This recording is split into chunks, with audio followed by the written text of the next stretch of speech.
লতিফ সিদ্দিকীর গ্রেপ্তার একটা সিগন্যাল এদেশের মানুষের জন্য, এদেশের মুক্তিযুদ্ধের পক্ষের শক্তিদের জন্য একটা সিগন্যাল যে তারা মুক্তিযুদ্ধকে মানে না।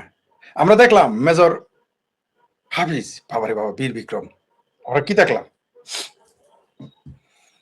দেখলাম আমরা যে তিনি এত বড় মুক্তিযোদ্ধা, এত বড় বীর বিক্রম, তিনি স্বাধীনতা বিরোধীদের শোক প্রস্তাব সংসদে পাশ করালেন এবং তারপর তিনি যা ইচ্ছা তাই বলা শুরু করলেন বঙ্গবন্ধুকে নিয়ে, যে কোনো মূল্যে আওয়ামী লীগকে বিতর্কিত করলেন। অথচ আওয়ামী লীগের নেতৃত্বেই বাংলাদেশ স্বাধীন হয়েছে। তিনি বারবার বলার চেষ্টা করতেছেন আর্মিরাই সবকিছু করেছে।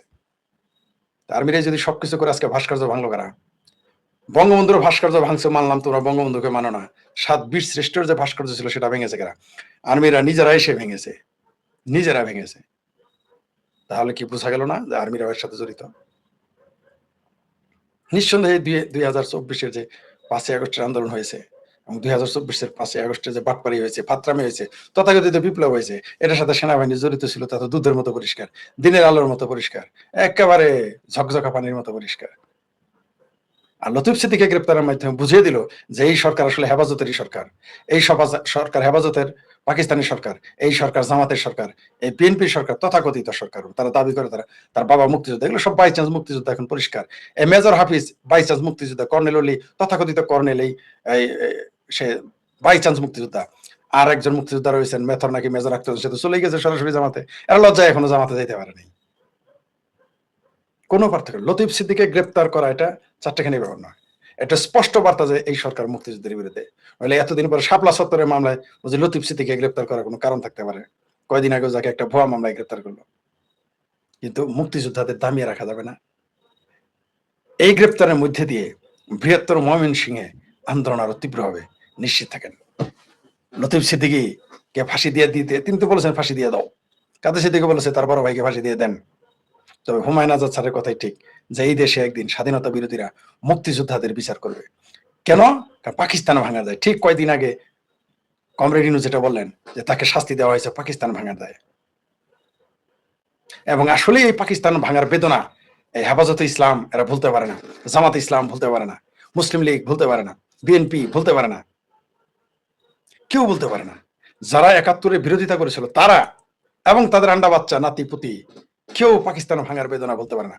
মুক্তিযোদ্ধার পোলার আজীবন মুক্তিযোদ্ধার পোলা নাও থাকতে পারে, আমরা সেটা দেখেছি। আমি অনেক মুক্তিযোদ্ধার সন্তানকে চিনি যারা মুক্তিযুদ্ধের বিরুদ্ধে অবস্থান নিয়েছে।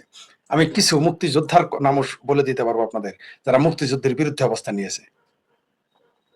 পাকিস্তান ভাঙার বেদনাটা বড় বেদনা গো, এই বেদনা ভোলার নয়, বড়ই বেদনা। এমনকি কখনো কখনো এই পাকিস্তানকে তারা এত বেশি ভালোবাসে, ইসলামের চাইতে, আল্লাহর চাইতে, নবীর চাইতে, রাসূলের চাইতে মুসলমানেরা পাকিস্তানকে বেশি ভালোবাসে।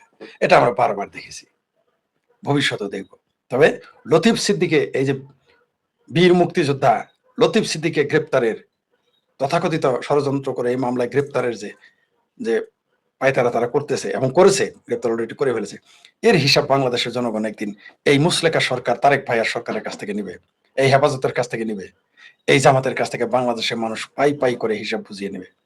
আবার আজকে দেখলাম ওই তারেক রহমানের যে পেতিপাটা একটা আছে জাহেদ, তারেক রহমানের পাড়া পেতিপাড়া জাহেদ উপদেষ্টা হয়েছে, যারা দিল্লির এয়ারপোর্ট থেকে ঘেঁটি ধরে বের করে দিয়েছে গাঞ্জাকুর মনে করে। সে আজকে দেখলাম বললো যে মুক্তিযোদ্ধাদের নামের আগে বীর লেখার দরকার নেই, তো কি লিখবে? তোর মতো পেতিপাড়া লিখবে? পেতিপাড়া বলবে কি? মানে এরা যে কোনো মূল্যে, এই যে এরা দেখছে না, এরা হলো দাড়ি টুপি ছাড়া রাজাকার, এই জাহেদেরা। এদের দুনিয়ার যত রাগ উপরে দেখা যায়, যে যাই বলুক, এই জাহেদ পাড়া হলো 1 নম্বর বদমাইশ। আসলে এই দেশে মুক্তিযুদ্ধের বিরোধী যে এত মানুষ ছিল, এটা 2024-এর 5ই আগস্ট পরে জানা গেল। আমি বারবার বলতাম, মানুষ আমাকে যখন বলতো যে মুক্তিযুদ্ধের পক্ষে ব্যাপক, যে না, মুক্তিযুদ্ধের বিরোধিতাকারীরাও ছিল, নইলে 30 লক্ষ মানুষ হত্যা করতে পারতো না, নইলে এই পাকিস্তানিরা 93,000 জীবিত যাইতে পারতো না। অনেকেই বলে ভারতের কারণে, না, বাংলাদেশের জনগণ যদি এদের যাইতে না দিত, ভারত কিভাবে নিয়ে গেল? আমি নিজেও এর জন্য ভারতকেও দোষী, ভারত তৎকালীন ইন্দিরা গান্ধী সরকারকে আমি দোষী, যে কেন আপনারা 93,000 সৈন্যকে দায়িত্ব নিয়ে আপনারা নিজের দেশে আবার 1.5-2 বছর খাওয়ায় পড়ায় তারপর পাঠাইলেন পিওকে দখল না করে। শর্ত দিতে পারতেন, পিএ কোডটা দিয়ে দাও, দিলেন না কেন? তৎকালীন সরকার কিন্তু এই প্রশ্নবিদ্ধ করতে পারে ভারতীয়রা। 93,000 পাকিস্তানি সৈন্য ভারতে খাওয়ায় পরে আপনারা পাঠাইছেন। পাকিস্তান কি আপনাদের 93,000 সৈন্য পাইলে আপনাদের ছাড়তো না।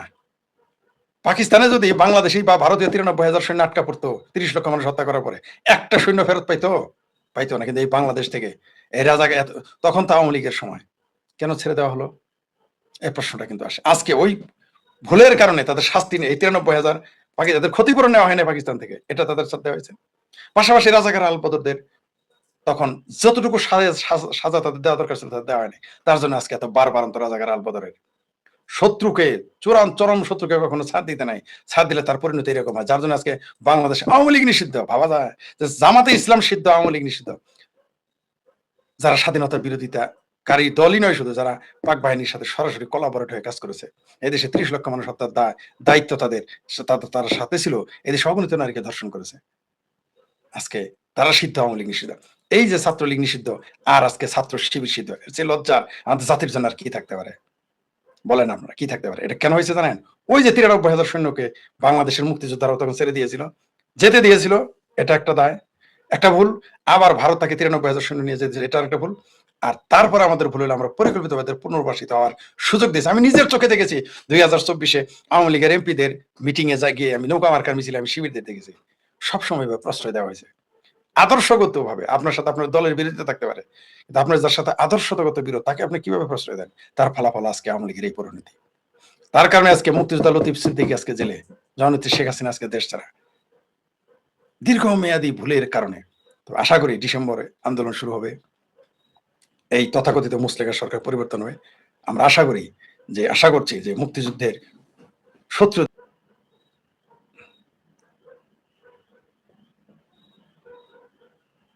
মুসলিগের সরকারকেও দিতে হবে, জামাতকেও দিতে হবে, বিএনপিকেও দিতে হবে, হেফাজতকেও হিসাব দিতে হবে। লতিফ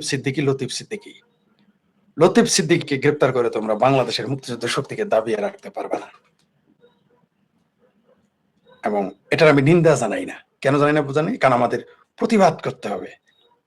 তাই এটা বলতে পারতেছি না যে লতিফ সিদ্দিকীর গ্রেপ্তার নিন্দা জানাই না, আমরা এর প্রতিশোধ নেব, এর কোনো নিন্দা জানাবো না। লতিফ সিদ্দিকীর মতো মুক্তিযুদ্ধের সংগঠক এবং বীর মুক্তিযোদ্ধাকে গ্রেপ্তারের প্রতিবাদী শুধু আমরা করবো না, নিন্দা তো জানাবোই না, আমরা এর প্রতিশোধ নেব। এই প্রতিশোধটা সেভাবেই নিব তারা যেভাবে নিচ্ছে। ডক্টর হুমায়ুন আজাদ যেমন বলেছেন না, যে মুক্তিযোদ্ধাদের এরা জেল দিবে, মেরে ফেলবে, শাস্তি দিবে, পাকিস্তান ভাঙা দেয়, আমাদেরও সময় আসবে এই পাকিস্তানের পক্ষে যারা ছিল তাদের আন্ডা বাচ্চা সহ এই হিসাব নিকাশ আমরা নিব, এই বাংলাদেশের জনগণের পক্ষ থেকে আমরা নিব। বাংলাদেশের লতিফ সিদ্দিকী গ্রেপ্তার হওয়া নিয়ে গুরুত্বপূর্ণ তথ্য দিল শেখ ফরিদ। পাকিস্তানের পক্ষে ছিল, 30 লক্ষ মানুষ হত্যাকারী ছিল এবং অগণিত নারী ধর্ষণ করার পক্ষে ছিল। তাদের আন্ডা বাচ্চা, তাদের আদর্শের লোকদেরকেও আমাদেরও দেখার বিষয় আছে। আমরাও তাদের একদিন জনতার আদালতে তাদের বিচার করব, কাঠগড়াতে দাঁড় করাবো, আইন আদালতে তো হবেই।